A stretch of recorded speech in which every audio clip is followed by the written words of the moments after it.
So all of this, the DNA of the course, is really designed to help leaders think more clearly and have a way to articulate their point of view with others who are rightly, enthusiastic about this, but maybe not tuned to all of the issues that are there. This is AI for Leaders by AI Leaders. Practical, to-the-point content helping you drive results with AI. Here's Chris and Frank. Hi, welcome to the AI Leadership Podcast. I'm Frank Strickland. I'm Chris Whitlock. We have something that we are very excited about. We are going to talk to you about a new course. We're going to talk to you about a webinar that we have coming up, 2 of them coming up this week. Invite you to the webinar. And big shock, the course and the webinar deal with ChatGPT and large language models. And we're going to use this. Yeah, we're going to use this episode to give you a preview of the course, but we're also going to give you in this episode some very practical content that we think you can begin to implement right away. And then we'll talk more about what is in the course, which is even more content, and what we're going to be doing in the webinar. Let me say just quickly, Chris, we solicit feedback from our community. We're trying to build a community of AI leaders, and Stephen gave some feedback on an episode of the pod where we ask a bit of a play on words, does remote work for AI teams? And we talked about remote work, hybrid models, in person. We drew on some research and a paper that we had written for CIA a number of years ago. We brought that forward and integrated a big body of research that Microsoft had done on several thousand of its own employees. And we went through our point of view on how data science leaders can think about distributed teams and remote work and hybrid models. And so Stephen said that was very helpful. He has a fully distributed, fully remote team, and he said that was very helpful to him as a data science leader managing that team. So we appreciate that feedback. We invite all of you, give us feedback on this episode, other episodes. Tell us what's been useful, what is less useful, and tell us about topics that you would like us to address in the area of leading AI and advanced analytics. Very much covet your feedback. If you would subscribe to the channel, rate and review us on Apple and Spotify. It helps to get the word out to the community. We are trying to build a community of AI leaders. So Chris, let's jump in. You made a snarky remark about ChatGPT. Actually, you were set off a few months ago to do a body of research. And so before we get into some content in this episode on the research that you did, let's just step back and say, what prompted you to kind of catch fire and do a body of research on how to lead the implementation of large language models? Working with a lot of different advanced analytics and AI teams over time, as this came out, it was apparent, because it's really potent in the UI, the user interface. People were excited about it, but there are some challenges in putting this to use, and even the broader technology of large language models and deep learning methods.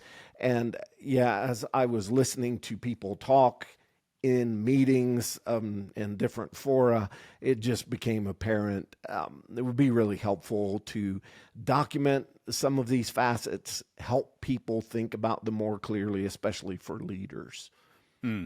I would say, Chris, that the people that we have talked to in the wild, and this course was really born, this research was born out of both reading what people are saying and what people are doing, a lot of misunderstanding, not an insignificant amount of misuse, but also our being out in the wild and talking to leaders. For example, we had a conversation, which I know you'll recall, with an executive in the strategy office of a Fortune 100 company, and he said, we're getting recommendations on use cases and estimated ROI from, and he named some consulting companies, 3 of them. And those are important, and we know we have to get started using this technology. But how do I reason my way through the selection of use cases, and how do I think about large language model strategy, and for that matter, AI strategy, for an enterprise, a large enterprise? And so that really led us to put together this approach, this framework, which we will share with you, our community. And it starts with the perception that ChatGPT is simple. And as Chris just alluded to, the user experience is drop dead simple. If you in our community don't have an account, we would encourage you to get one while you still can, a free account. And it is a prompt bar, or you might call it a search bar, as you're accustomed to, similar to what you're accustomed to with Google. And you put your questions or your prompts in, and it responds. And we'll say more about this in the course, but that machine has been designed to respond to what you put in. And so it gives the impression to users that it is very simple, and therefore you tend to have what this strategy executive articulated. Enterprises have use cases for it, and so the pressure is kind of on to, let's go buy an LLM and get it moving. And Chris, you talked about a 3-part criterion. Just let's give that before we go to the bigger reasoning framework. You talked about 3 questions that leaders should ask themselves.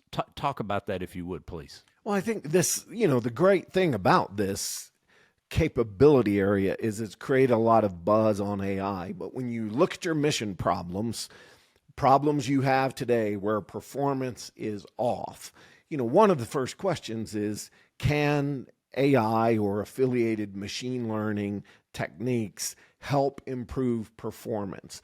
And if we believe that that is the case, it's something where AI and machine learning can help move performance. There's then a subordinate question: is deep learning a relevant method for that? Deep learning and large language models. And they are not always, right? They are not always. And if they are, what size or what type of LLM is right? And ChatGPT has sucked all the oxygen out of the room. It tends to be what a lot of people think of. But there are a wide range of options, and thinking through what you need for the problem is actually an important part of the art form for leaders in guiding this process to putting the technologies to use. Nice.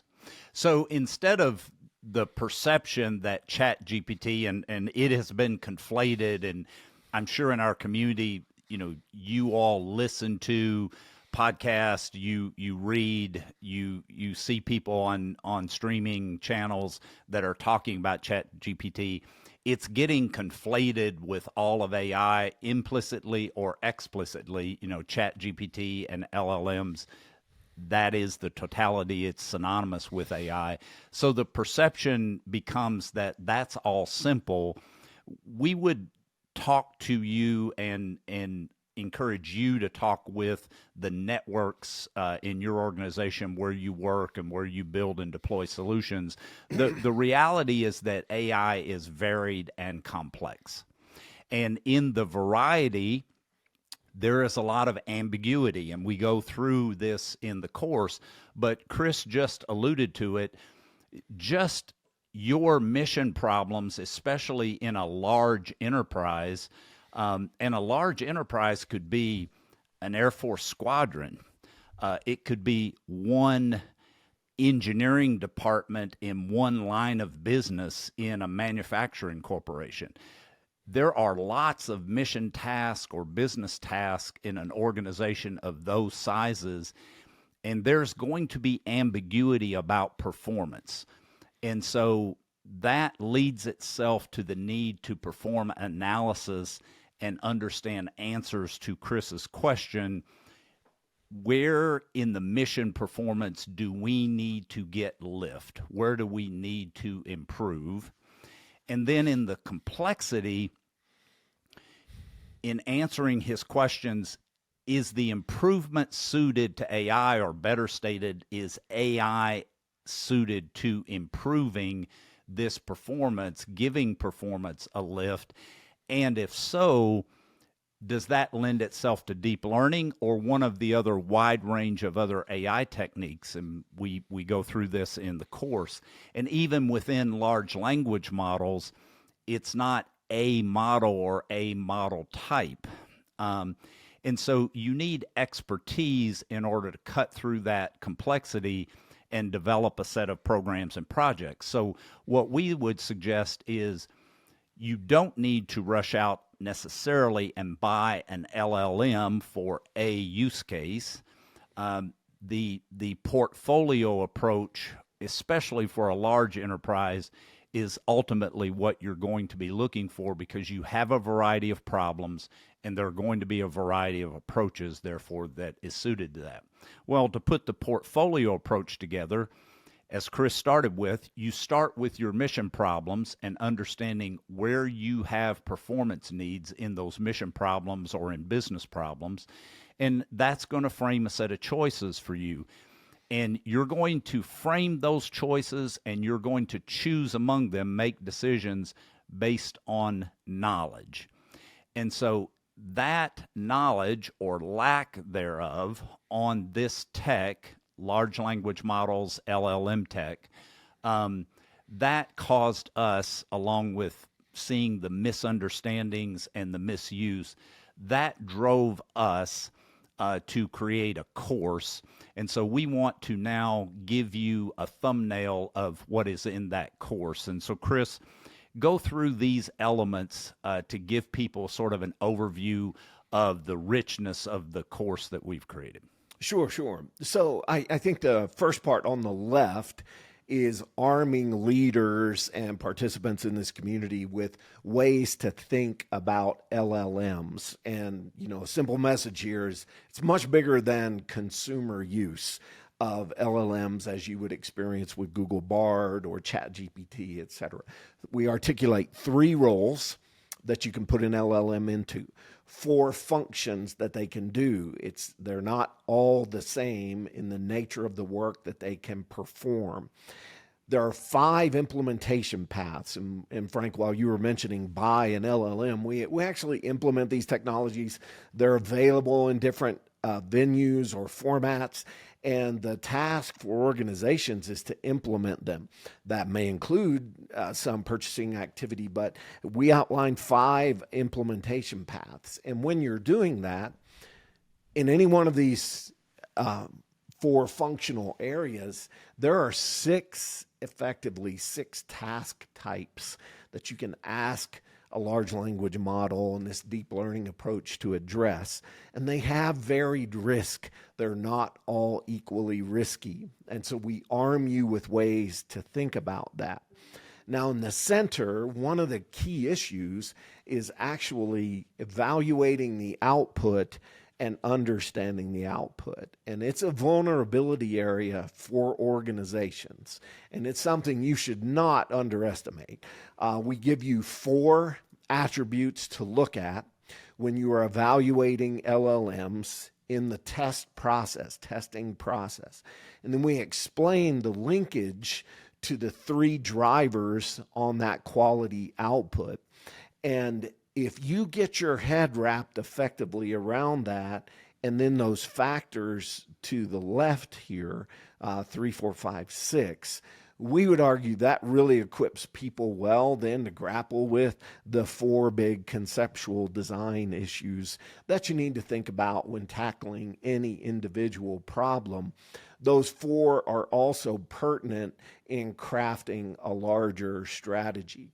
So all of this, the DNA of the course, is really designed to help leaders think more clearly and have a way to articulate their point of view with others leaders who are rightly, enthusiastic about this, but maybe not tuned to all of the issues that are there. Once you've wrapped yourself around that, you've got to think about implementing. And in this Chris, forgive me, just 1 second. So people can grasp here in the thumbnail that you've given, this is a rich, practical guide. It's pretty close to a playbook. It is certainly the set of frameworks that you need: roles, functions, implementation paths, task and risk, quality evaluation, conceptual design questions. It is certainly the set of frameworks that you need to put a playbook together. And we haven't seen anything like this. If you're out in our community and you've encountered, this type of content in a course or in a book, let us know. But it's a rich body of very practical, how-to content. So then, Chris, you were about to do the what's more, we might say. If you've done this work, then you want to put together an implementation plan, an actual playbook, and we've given people the framework for that. So what does that look like? Yeah, and I think here just the short form answer for everyone is what the course does is to outline 5 big categories of implementation activities. And those we show the annotations here just to not make this slide overly busy.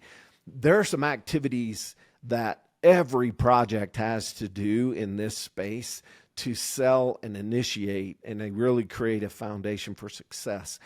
Then there are potentially any number of activities in 4 other categories on the right: contractual, organizational readiness activities, which are crucial, software and compute infrastructure activities, and then those that are specific and pertinent to the LLM itself. And what we do is walk through in the course, as you as a leader are guiding varying of the implementation paths or structuring a portfolio, how do you think about this mix of activities? And we try to tune you in to the issues you need to look at. And our balance here, what we're seeking, is not be extraordinarily technical on the one hand, but not be too conceptual on the other. So we are trying to get that Goldilocks view, which is arm you with enough technical richness that you feel comfortable understanding both opportunity and limits, and as those can impact practically the risks in your organization as you look to implement this and put it into operation. And we do think there are a variety of effective ways to do that, but if there's a dominant theme right now, you might argue it's that we tend as a community to underestimate the complexity, and just making sure you're stepping away from consumer use to understand these bigger issues. That's really what we're looking to arm people with here in the course. Fantastic, Chris. So for you all out there, that whets your appetite a bit, we hope, for the rich substance that is in the course, but we want to give you more. If you go to our website, aileaders.com, aileaders.com, you can grab one of the lessons. It's lesson number 4 of 8 lessons in this course, and it is the lesson on implementation options. And so, Chris, it introduces the 5 implementation paths that then get pulled through the rest of the course, correct? Yes, exactly. Yeah. So you can go, each of these lessons are about 15 to 20 minutes long. And so in about 17, 18 minutes, you'll go and get this lesson 4, and it'll give you, a very practical sense of the course content, how it's delivered, etc. And so you can get access to that free of charge at aileaders.com. Then we are going to have, Chris and I, a couple of webinars, one on Wednesday of this week at noon, and one on Thursday at 6:30 p.m. Eastern. Tried to stagger those for those of you that is more convenient, during the day, maybe at the noon hour around lunchtime, and then for others that just can't do it during the day, at 6:30, hopefully after some supper there.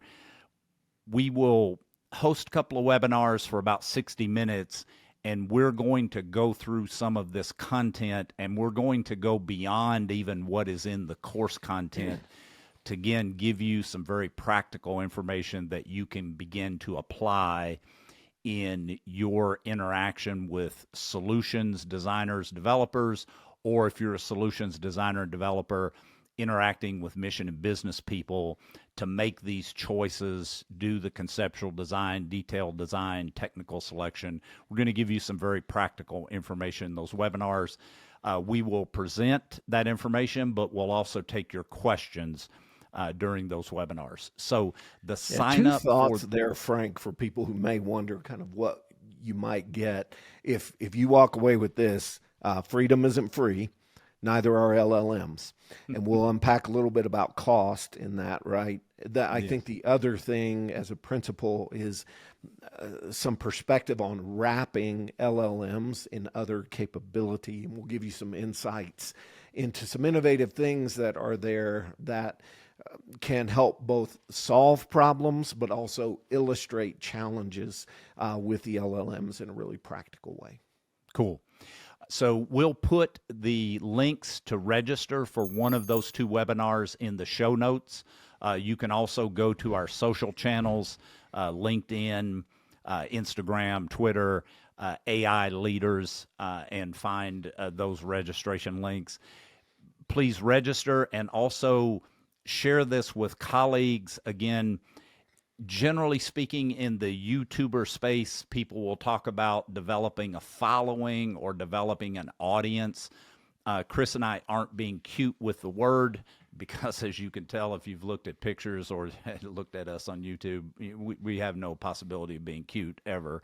But it is important to us substantively. We're trying to build a community of practice, and that practice is in the leadership of AI and advanced analytics.